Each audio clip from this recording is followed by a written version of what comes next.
Welcome back to the Electric Vibe Podcast. I'm your man, Harlan Hucky Austin, and I'm here with my guys, Kurt Hoffman and Jay David, the Electric Man Silva. Welcome back, guys.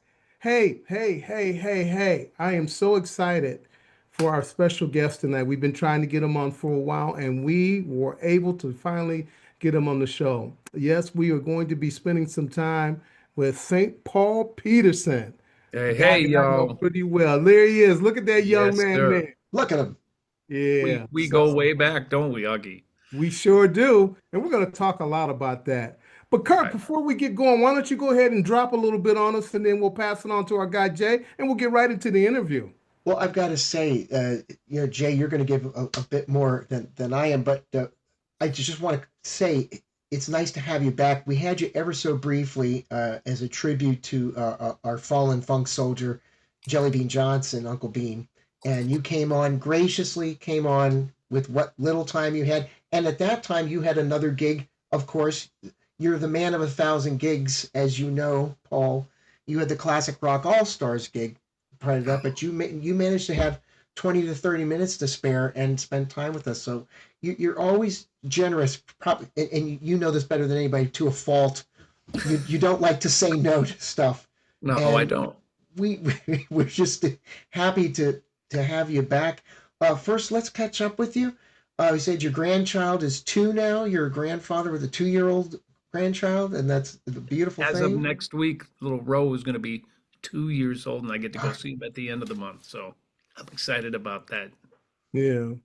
Uh, Grandbabies are the best. they are. Man, Just I didn't know how great it really was. Hucky, you didn't Paul, tell me. you're in the club now, man, but it's a secret. You can't tell nobody. when the meter's up, right? Right. Right. Something else. There you go. You know what, St. Paul, I kind of want to kick things off by just talking Do about, it. we talk a lot about, hardest working people in show business, and we've got to throw you in that category because you are seemingly everywhere. I mean, between, Yeah. working with St. Paul and the Minneapolis Funk All-Stars, American Classic Rockers, the family, the number of musical projects that you do. I don't know how you balance, your professional and your personal life. And again, we're so grateful for you taking the time out. Can you touch on that? Can you talk a little bit about how you balance this amazing volume of work that you do? Let me clarify how I don't balance. Okay. I don't know what the word moderation means. I've never really gotten the concept of that. I think something really changed. I mean, I've always been a hard worker. And I think going back all the way to Prince days, I've never seen a guy work that hard. And he really instilled in many of us how important it was to have a great work ethic. You know, I'm not the type of personality that I'm going to let things come to me. I'm the guy who will go think up the ideas and go do it and go get it because I believe in it, and I like to bring my friends along, and it's all about the hang and to get them paid, which is great. We aren't on this earth for a long time, as we know. So the older I get, the more important it is to say yes and spend time with my friends because quiet as it's kept. The one of the only ways that you can spend quality time with the people you love is by hiring or not hiring them but creating a gig. Because if it comes down to a Saturday afternoon and you got it off, some people want to sit on their couch and with their grandbabies or whatever the case may be. But if I say, all right, we got a gig in Florida, we got 2 gigs, here's what it pays. You want to come out and play the music that we grew up playing? And 9 out of 10 times they'll say yes. So it really is a camaraderie thing. It is because I love spending time with the bands that I've been lucky enough to create and the people that I've been able to surround myself with. Yeah. And, since COVID, because COVID was such a strange time and we were the first to go and the last to come back, I was like, man, this is an odd period in my life. And then when music finally did come back, I really, really didn't know how to say no. And since then, I've been busier than ever. And not only am I in those three bands, but I am the director of music and liturgy at my church and have been for 4 years. And that's a full-time gig for real. Mm. And it's probably the favorite job I've ever had in my life. These people want to get together and sing for one reason and one reason only, not because they're pros, because they want to praise God. So what a beautiful thing that is to witness and watch and cultivate and grow, and how I can help in their lives. It's been a really special thing. So I don't know how I do it all. I should bring my wife in here and she'd probably go, I wanted to ask you, Paul, speaking of that, during Easter week, you flew over to Holland or Amsterdam, right, to do gigs for the with the family, F Deluxe, right? And how the hell did you manage to work that out? How much So- sleep didn't you get? I had to be upfront with, it was with Candy Dolfer, and I said, Right. here's the deal, Candy. My first priority is to, Holy Week or Easter week, Holy Week. And so she said, okay, no problem. First gig's on Monday. I said, well, Easter is Sunday. So Eric Leeds, Jelly Bean, and Susanna flew over to Amsterdam before me, rehearsed with Candy's band, who, by the way, they are unbelievable. If you ever Yeah, get a man. chance to hear Candy and her band, they're great. I finished with my gig at church, got on a plane, slept all the way over to Amsterdam. They picked me up. They took me down to the gig. I did sound check and we did the first gig and we were off and running. Wow. But that's fun. What's I not fun know. about that? Right. You I know, love Paul, that kind of stuff. man, I can hear the enthusiasm in your voice. So, a question I have for you, you've been doing this for many years. Do you still have the same excitement now that you did at 21 years old when you get in front of a group, an audience? Absolutely, because I kind of know what I'm doing now, finally. I didn't know what the hell I was doing when I was 21. Come Yeah. on, man. You Yeah, look cool. I tried. I was learning from the best, man. That was a steep learning curve back in those days, but now it's just okay to be me. And I don't have to impress nobody. I just want people to have a good time, bring music to people for healing. It's the great uniter, and it's my job to keep rolling.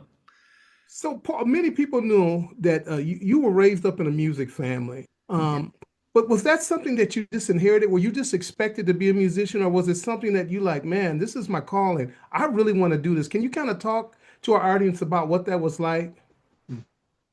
Well, if there was a Peterson that didn't play music, they killed him and put him in the backyard. Nowadays, I could probably, did you hear what St. Paul said? They killed him.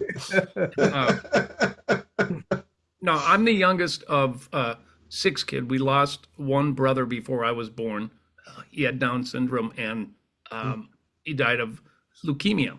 And so I'm very involved with Special Olympics here that's coming, the 2026 games that are coming here to Minneapolis in June. I'm really involved with.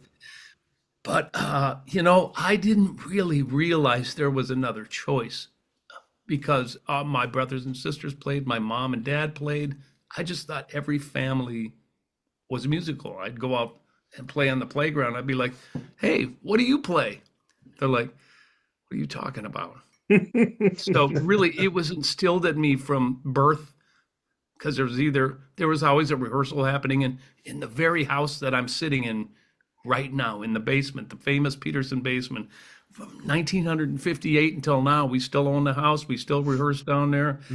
And my brothers and sisters, mom and dad, just instilled this beautiful, what would you call it? It's like a gumbo of sorts of music from 30s and 40s big band jazz to Miles and Coltrane and that kind of thing. And then you've got Ricky, who loved rock and roll so much.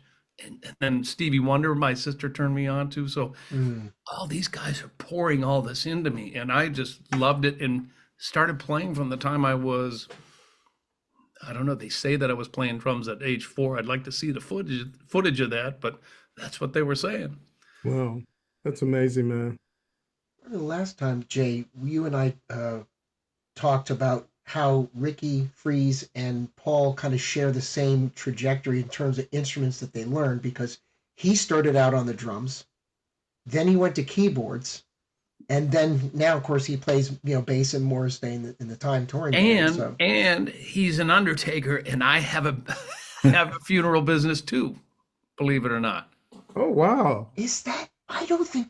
Jay, I don't did you think know we that knew about that. I Ricky? did No, not. I don't No. think we knew Well, that. Oh, yeah, yes, I knew it about Ricky. I'm not No, an I didn't know undertaker, but that. during COVID, I reinvented my business, and you're gonna laugh at this, maybe not. It was a service that we still continually provide, live streaming, if you want to use that terminology, funerals and weddings, and we've been doing it for 6 years, and we're busier than ever. Wow. So Wow. Freeze and I, we kid each other from afar. We're like, oh, I understand you, and so I love that dude, man. He is such a good guy. He really Mhm. is. Yeah, Yeah. yep. Paul, having had the opportunity to see you as front man and also backing up other people, I've seen you with Olita Adams, I've seen you with Kenny Loggins, I've seen you, with the family. Um, what do you like to bring when you're working with other artists, whether it's live or in the studio? What is your methodology? Well, since I am a band leader and I know what the demands are, I try to show up and support whose ever gig it is, not only musically, but for whatever I can do to help uh, uh, make their lives easier while they're either in the studio or on the road, because that kind of thing is super important. Those relationships. So I bring a little bit of humor, uh, hopefully a lot of coffee, and just we have a good time. We goof around, screw around a lot, but when it comes down to playing the first note, we're serious and we get the work done. Mhm. But I really appreciate not being in charge because I get to just sit back and play my instrument, whatever that may be on that particular day, and focus on that, and I don't have to be the man for a certain length of time, and I appreciate that very much. So if I am not in that position, I really do whatever I can to support that artist that has hired me. Paul, speaking of the time, I don't think I know the story about how you connected or how you got found or how you got in the band. Could you share that with our audience and also for me too? Funny. I'll do a condensed version because this story has been told quite a few times. So I graduated from high school at the Academy of the Holy Angels, 2 miles that way, and so I graduated 15th in my class. I was ready to go to the University of Minnesota, but first I was going to go party with my buddy who lives across the street, still does, up in northern Minnesota. So we went to a cabin and we were hanging out playing golf, and I got a call from my brother-in-law, Stuart Pastor. Now, Stuart, his first cousin is Bobby Z. So see if you can follow the bouncing ball. And Okay. Robbie Pastor was Prince's right-hand man for many, many years. Stuart found out that Prince had fired Jimmy and Terry and everybody, right? He said, Paul, I've got you an audition with the Time. I'm like, great, I'll be home in a week. He said, the hell you won't. If you want to do this, you're coming home today, which I did. And I was supposed to be greeted at this front door right over there with a cassette tape so I could learn the songs. But this was me on keyboards now. I was going to be the keyboard player, replace Jimmy or Monty, whomever the case may be.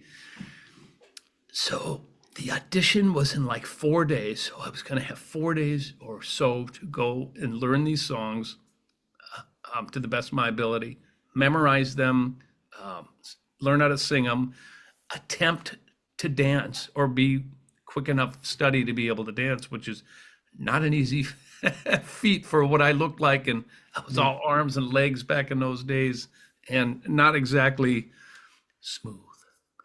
But so the audition was going to be in 4 days. as I said, the tape didn't come until the night before. Oh my. So I had to scramble in the basement, learn these songs, go in, scared to death. And so I went to the warehouse on Highway 7. You remember that one? I do. Yeah. Okay.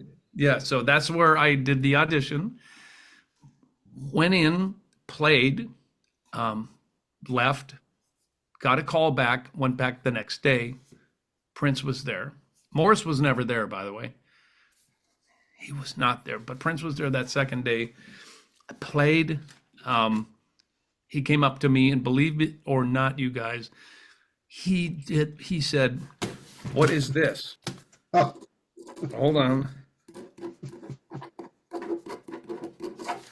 He said, "What is this?" He pulled it on me for real the very first time I read him. And of course, I'm like, Recasto. I didn't know what the hell it was. He said, "Say it faster." I said, "Recasto." He said, "What is it?" "I don't know." I'm scared to death. Scared to death. He said, "Where do you buy your records?" "The Recasto." And then we fell out. That's the way he broke the ice. The next thing I knew, he brought me over to a table of swatches of fabric for clothes to pick out a suit for me because I got the gig. And he mentioned that he was going to be doing a movie. I'm like, oh, wasn't that something? So I picked out this beautiful black pinstripe suit. And he said, "You'll never be noticed in that." And he picked me out an orange pinstripe suit, the one that you see on the cover, and the rest of Spring it. Castle. So that's my story. Not very condensed. I'm sorry. It's good. If I can just kind of piggyback on that, Paul, and this is for actually you and Hucky, because you guys together, young guys, this experience must have been incredibly heady for you. I mean, here you are, you're going to be working with Prince, making a movie. Paul, you were what, 19 years old at the time? Huck, you Younger. were right around the age, younger than that. What was that experience like? What were you both feeling? I've been talking all the time. Huggy, you start. It was all for me. I used to go to rehearsal, and I've shared this story hundreds of times. And while Mark and them were shooting and stuff, a chick would start talking to me, and we would just have conversations. So I just remember a lot of mist or smoke machines down at First Avenue. And it was kind of like unreal. It was surreal. I was like, man, is this like really, really happening?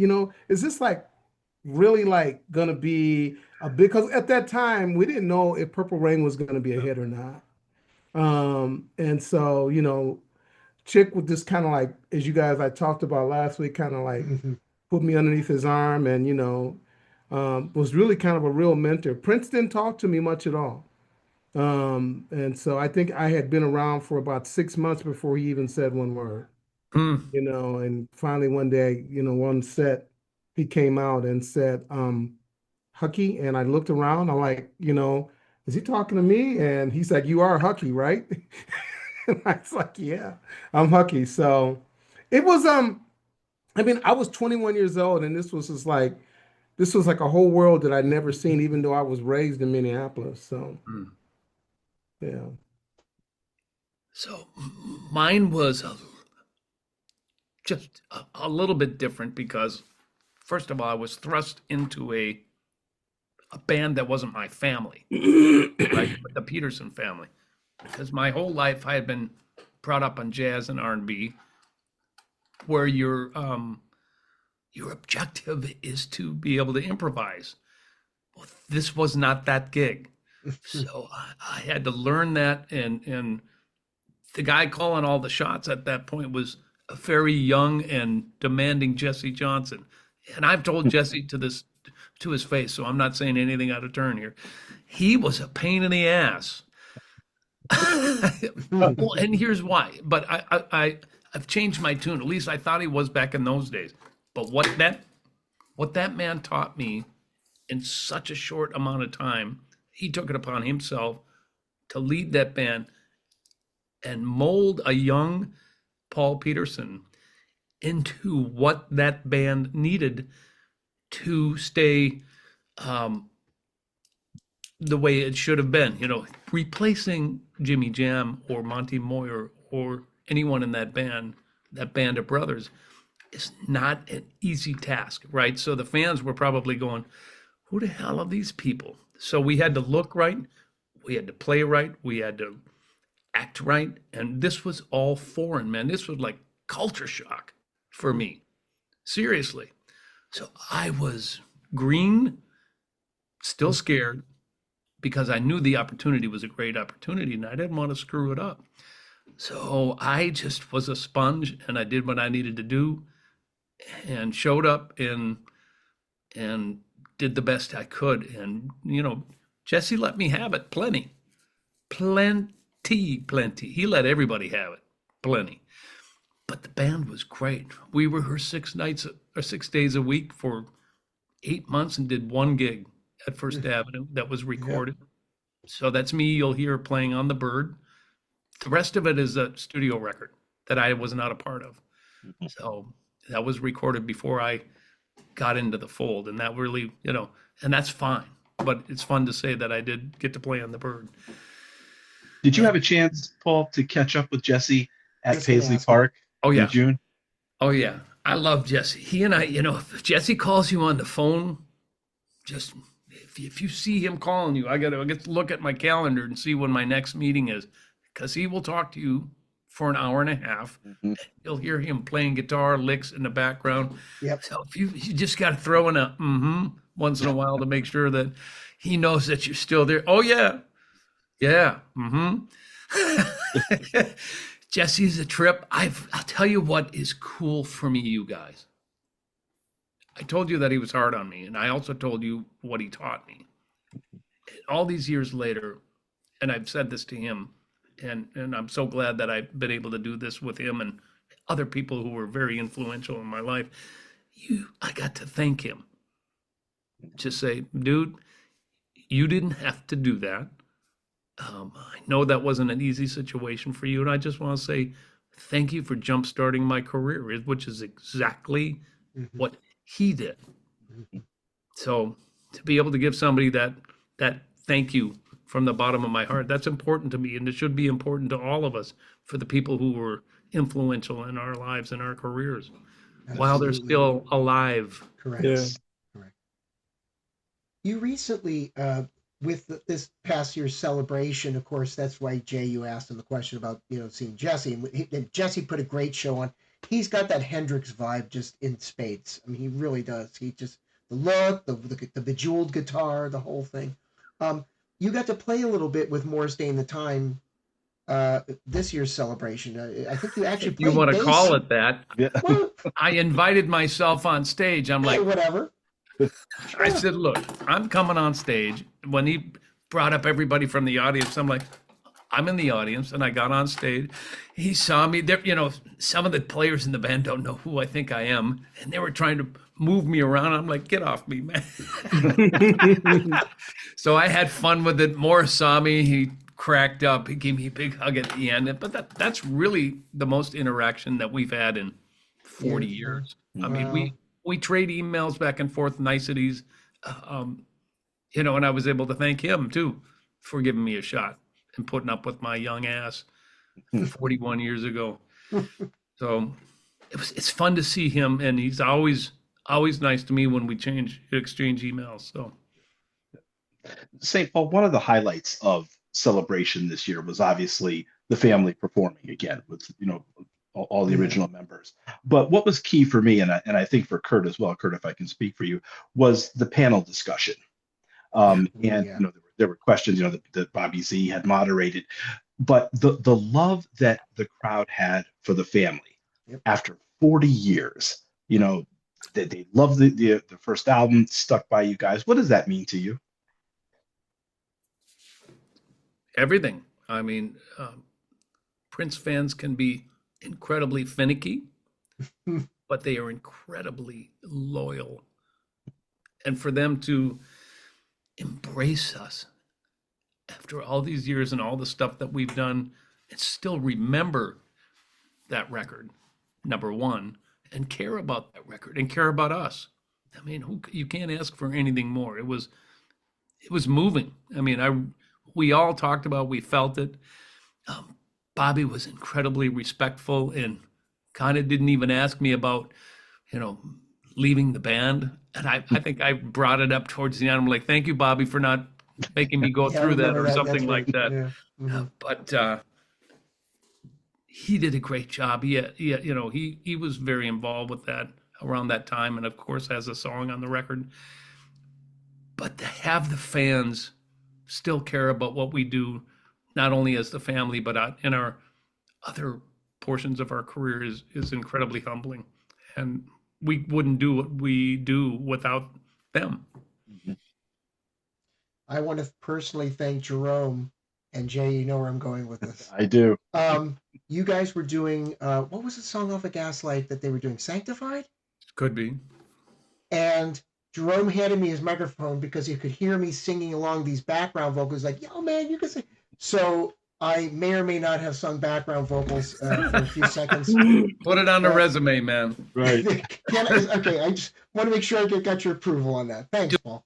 So, Paul, I got to bring this up because I told my wife, Toya, that I was going to be doing an interview with you and the guys. And she said, and Paul, you may or may not remember this, but every time we would come see you guys play, especially when you did Nothing Compares to You, Toya would say, well, I'll do Susanna's part. And you're like, nah, that's not happening. And so as soon as you brought that up, Kurt, I'm thinking about Toya's like, tell him that I still am ready to do that part tonight. I said, okay. Oh, bless her heart. I'll Give let her him my know love. Yes, absolutely. That's so great. that. Yeah. Well, speaking of which, Paul, you've got a couple of gigs coming up with the Minneapolis Funk All Stars. I just want to Thank you for supporting that. That plug looks them. good. Boy, that looks good. And let's not forget Mr. Steve Park, who designed this. See, he is just too funky. He does all my stuff. He's brilliant. He's a great guy. Yep. He makes the old fart look good. I can tell you that. A lot of airbrush. Thanks, Paul. No, not you. It was good. Yeah, we've got gigs coming up. We leave tomorrow with St. Paul and the Minneapolis Funk All Stars are going to Florida. So we're going to bring some of that Minneapolis funk to the Tampa area. First, we're playing in Largo on Friday night, which is I think is closer to Clearwater, actually. Then we fly up to Ocala. I don't know how you pronounce it necessarily. But then we're playing there at the Riley Center for the Arts. It's going to be a lot of fun. And, we're just bringing the healing to Florida. And we got to, I always say this about not only my band, but Michael Bland's band, the new power generation, the revolution, Sheila. We have a job to do, and that is to carry on the Minneapolis sound with integrity and authenticity, because we're the OGs now, and we are the ones who should be carrying the torch. And isn't it amazing that Paisley actually let Stranger Things have Purple Rain and When Doves Cry? Man, it's amazing. I'm on episode 5 of Paul as we're recording this. And I know what 2 songs are in it. I don't care about those kind of sports. What I don't want to know is how it's used in context, but I understand it's money. I understand it's complete. It is money. And I forgot to tell you that I'm doing a hometown show at the Green Room on January 30th with the All Stars. That's a really important show, especially with everything that's going on in Minneapolis. And if we can be a conduit for healing and unification, that's what we want to be. So everybody come on out to the Green Room January 30th and just get away from everything for a couple of hours. And Paul, you're so right. And we're going to make sure we do some editing and cut that out and use it as a clip. But regardless of, where you sit at, I think that we all can agree that, we need something to come together as a community. There's a lot going on here in Minneapolis, and it just people need something to feel good about. And so, Paul, I'm so glad to hear that you guys are doing that, and we'll make sure that we certainly give you a plug on that. Thank you for that. Appreciate it, Hucky. I speaking for Jay and myself, I mean, we just we love Minnesota, not just Minneapolis. We love Minnesota in general. It's a beautiful state, and we've always felt so welcome. And we've been to unfortunately, I won't be able to come out to see in January, but Jay and I have been to the Green Room, and that's a great venue. Yeah, it is. to play at. Have you played there before with the Funk All Stars? Or Yes, one okay, time before, and it's my former intern's club, Tanner, and it's his fourth oh, anniversary. So he said, "Would you come cool. and play?" I'm like, "Heck yeah, we're gonna come play you at Oh, your it's so place." cool. Yeah. Excellent. You know what, Paul, for me, and you and I have had this conversation several times, and I've always, told you how grateful I am to you for your music and how nice and kind you've been to my wife and I, because there's a number of your songs that mean a lot to my family and my wife, so obviously, only reminds me of you, fall in love again, songs like that. I'm very interested in your process, your songwriting process when it comes to your solo work. Mm. Can you kind of take us through when you're sitting down to write and what your impetus is and how you get started? Well, it's changed a little bit throughout the years. When I was a young buck, I had A&R people telling me what I should sound like. Mm, And you've got millions of dollars riding on that, and you've got to fulfill it because it's a gig. So, although I still always represented myself, there was always somebody tapping me on the shoulder and going, you should do this, or you should be doing this. So there was a portion of my career where I didn't really know who the hell I thought I was, my authentic self, because I had too many voices going, mm, you should be doing this. I think you should be doing it. Well, plus the fact I love all genres anyways. As you know, I play with a bunch of different bands, so that I had to take the time to figure out who I was. And on my last record that came out a few years ago, um, that is probably the closest thing that I've had so far to my authentic self, because you've got everything from funk, R&B, jazz, because I love playing that's what I grew up playing. And so when I sit down now, I don't overthink it. And what's funny about that is, my series Funk Friday really taught me a lesson. It's like, look, I got to crank out one of these songs every week, which I did for 5 years. I didn't overthink anything. I just went with my gut, and I've been reviewing a lot of these 1 minute funk jams that are really freaking good, but they weren't overthought.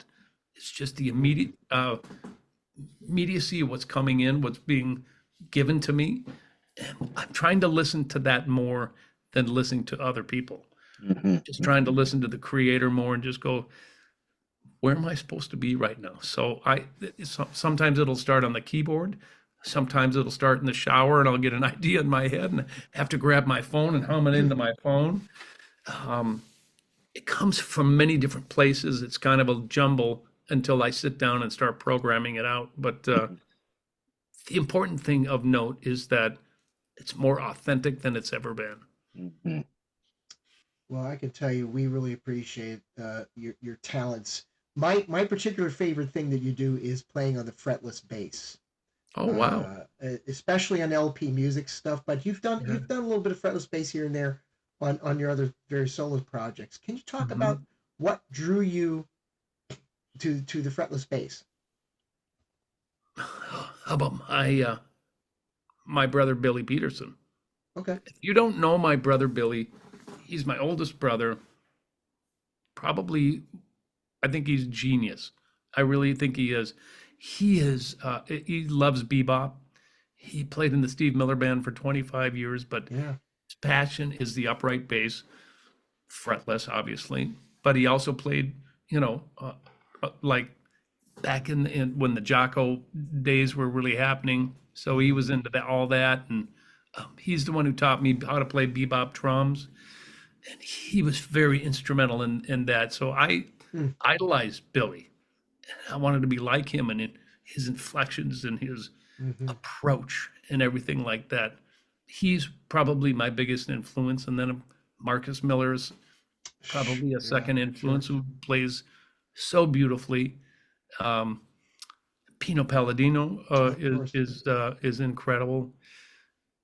Those guys who are that melodic. I'm not talking about trying to, Yeah, that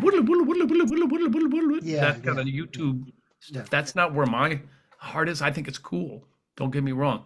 I just can't do it. It's not where my heart is. I want to play some soulful, melodic stuff that you're going to remember and go, wow, that was beautiful. Yeah. I try to emulate my big bro and the other people that I mentioned. Excellent. What kind of fretless bass are you working with? Well, I have a few. Oh, cool. One that I gravitate towards is a Nathan East Yamaha 5-string that was given to me by Yamaha when I was on the Donnie and Marie show. Do you remember that? You were the Yes, music yes. director for that. Yes. And So actually, you went out on tour with Donnie as well. for years, I was his Yeah. musical director. For Yes. years, he's like a big brother to me. He seems That like such a dude cool is guy. incredibly talented, and Yeah. he's like us, except with more fart jokes. Really? Oh, I've ruined the poor man. Yeah, it's not good. I'm sorry, Debbie, if you're listening to this. I apologize. That's his wife. I'd love to Hey, talk Paul, to I want Donnie. to go back. I want to go back to, some of your comments about jazz. Were you at Paisley the night that Miles played out there? No, You I weren't wish I there? was. Mm-mm. I was telling the guys, I mean, at that time, I didn't really have an appreciation for jazz. And now that I think about it, just realizing that I was in the presence of greatness, man, I wish I would have had the same, because I love jazz now and I'm really into bebop. Mm. Wayne Shorter is one of my favorite guys. And so I, Got I good really like taste. that whole era. But yeah, I just was just curious if you was there because I see pictures now, but and then again I was working. So Yeah. you really never can enjoy moments like that. But it was very special. It was one of those aha moments, even though I didn't get to really appreciate it till years later. Well, you know who was there was Eric Leeds, and Yeah, that I was was a just gonna. pinnacle moment for Eric to get to play with Miles. Mhm. So, Yeah, and yeah. I'll see Eric. I'm going to see Eric next week because the family's playing. I should announce this. The You family's should. playing the halftime show on January 24th for the Minnesota Timberwolves versus Golden State. Oh, Oh, cool. wow. Yeah. Announce that. We will go ahead and get it out there, man. We Yeah. will. Man.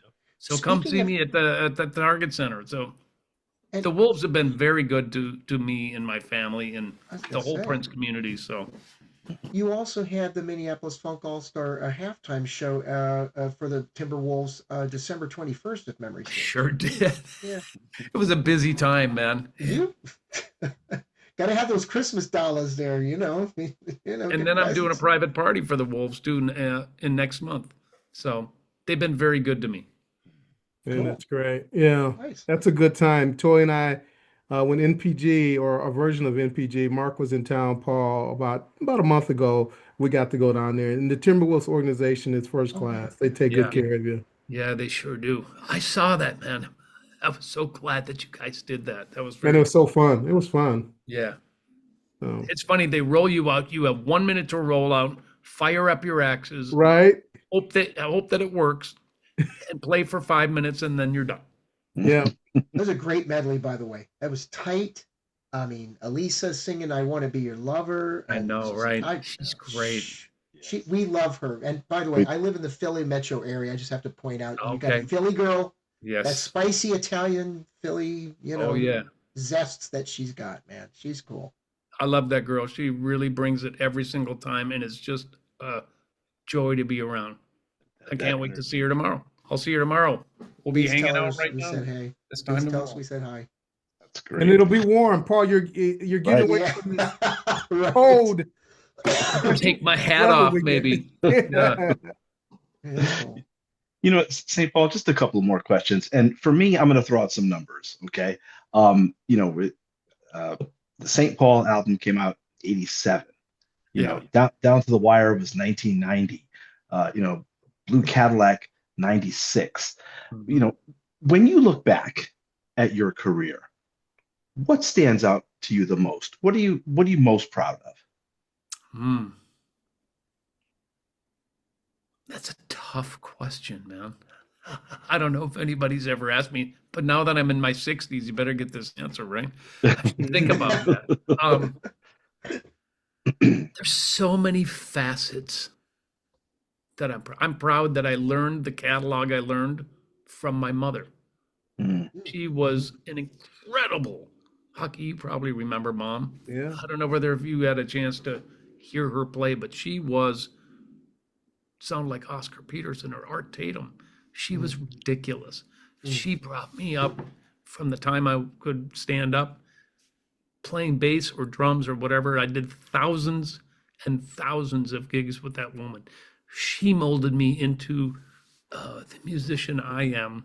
I'm proud that I didn't think that that was, oh, I don't want to do that, Mom. That's not hip. I knew it was hip. I knew she was the greatest player, and I'm glad I recognized that. So I'm proud of that. I'm proud that I was a sponge during those days to learn the great composers, Duke Ellington, all those guys. That's important. That's the basis of what all the stuff I'm doing is now. So I'm proud of that. I'm proud that I invested in my relationship with my brothers and sisters. So we play all the time as much as we can. That's important. I don't think that's a normal thing, and I don't take it for granted. So I'm proud of that. I'm proud of how I came through a lot of heartache, coming through, getting a start with Prince and then leaving Prince under my own power and having to deal with the fallout of that and how I came through that, as scary as a moment that was. I'm proud of that. I'm proud of the guy that I am today. All those experiences, all those tours with Steve Miller, Donny Osmond, Oleta Adams, Kenny Loggins, all these people had many lessons to give me, and they gave them to me. And being open to learning and not thinking you're too cool for the room, I'm grateful for that. And, I'm forever learning. My church gig, I'm way out of my comfort zone, back to playing keyboards and having to lead choirs and play pipe organs. And I'm like, okay, let's do it. And I'm proud of myself for doing that. So I just try to show up, you guys. That's what I try to do. I try to live and learn. And like I said, the most important part is being a part of a healing community. And that's what we do with music. Well Thanks, said. man. We really appreciate that. Very Paul, I got good. one more question, and I'm sure Kurt's going to probably chime in with his as well. But my question is, what did Prince teach you without ever saying a word?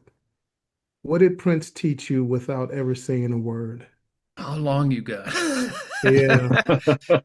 He taught me how to produce a record, how to produce a vocal, how to stack different parts on and why things go together. He never explained it to me. I just had to listen, right? He taught me marketing. He taught me branding. He taught me he taught me business. He taught me how to grow a business. He taught me how to see the future, right? And believe in yourself and dream big. And he never said those words to me, but that's what I got. It was the best university I could have ever gone to. Yeah, I hear you, man. I feel the same way. And so the last part of that question is, what would you say to him today if you could? The same thing I said to him at a Victor Wooten concert. Thank you, bro. Thank you. I got to thank him before he passed. So, in fact, there's a funny story. When we were during the mid-90s, when my brother was the staff producer there, Ricky allowed me to come and work on every single project, and Prince and I were not friendly. I mean, I was trying to be friendly, but I know Prince was still pissed as hell at me for leaving. However, he never kicked me out of the building.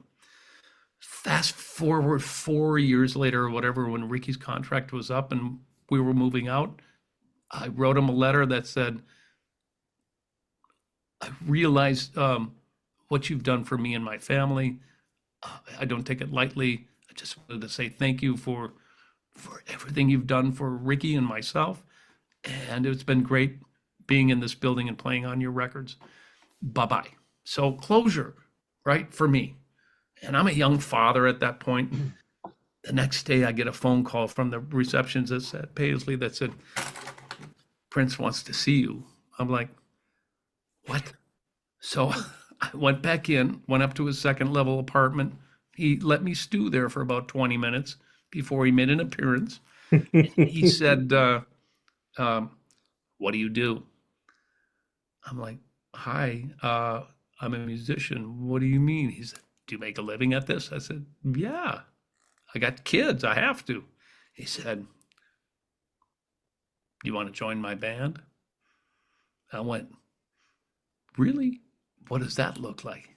He said, I suppose well, it's going to be an all meatless band. I went, a meatless band? He said, yeah, that mad cow disease going to kill you.